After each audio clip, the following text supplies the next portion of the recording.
to the Minister for the Arts. Will the Minister restore annual funding and the capacity to have project funding for the APY Arts Collective, and will she backdate that funding to when she removed it?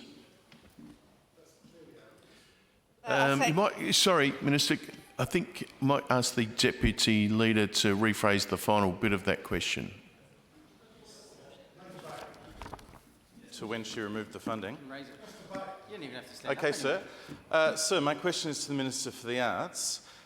Will the government restore funding to the APY Arts Collective, and will that funding be backdated to the period on which they last received funding? And with your leave, sir, and that of the House, I explain.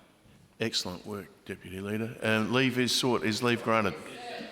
Thank you, sir.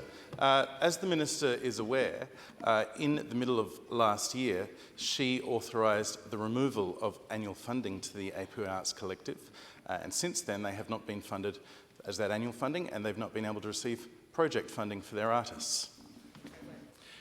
The Minister for Arts. As I've said previously publicly, and the member's aware, we undertook a review of certain matters that related to the APY Arts Centre Collective. The independent panel referred certain matters to ORIC, as I understand it, and I haven't received anything to suggest otherwise. ORIC is still investigating those matters.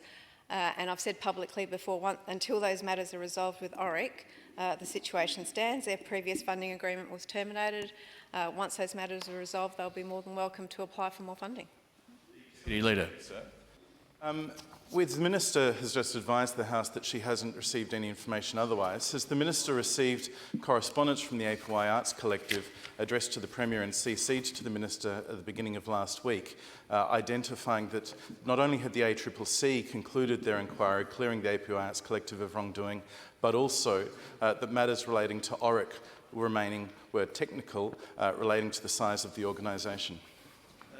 I'm going to treat that as a separate question because despite that little phrase at the start, it sounded like its own standalone question, even though you did not read it from a piece of paper. You've done a very good job, though. You almost had me. The Minister for the Arts. I'm happy to answer the question, Mr Speaker. Yes, I have seen that correspondence and a request for a meeting, and that is being organised. I have not received any advice, as I said, from ORIC on the status of their investigation. The Deputy Leader. Give it a try. My question is to the Minister for the Arts. Has any budget allocation been retained to enable the restoration of annual funding to the APY Arts Collective in the future, or has APY now been removed from the list of key arts groups that get annual funding support? The Minister for the Arts. That funding is remaining in the arts budget, and some of that funding has actually been provided for certain projects that support First Nations artists in recent times. So that funding is still there and available at some future point.